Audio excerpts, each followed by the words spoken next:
Hey guys, it's Tim from Deadwood Outdoor here. Today we're going to be showing you how to replace a tire on a Kanga DT725. Now I messed up. It popped off the bead because the tire pressure was too low.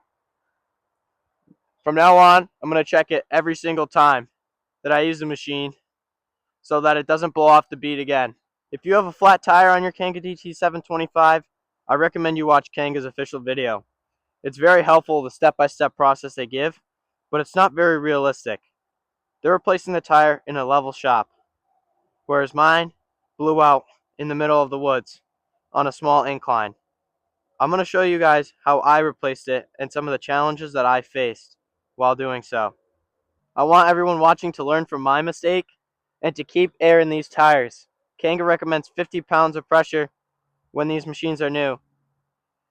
When I changed mine, I noticed that all the other tires were around 30 pounds.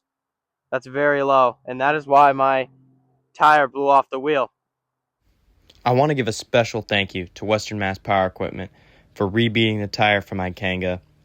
They have a bunch of different power equipment from John Deere, Kawasaki, Steel, and more. Go check them out in Pittsfield, Massachusetts. I think a tree stump caught the tire while I was trying to turn and it forced it off the bead because the tire pressure was so low. I wasn't able to film everything that I did, so this will be a quicker video.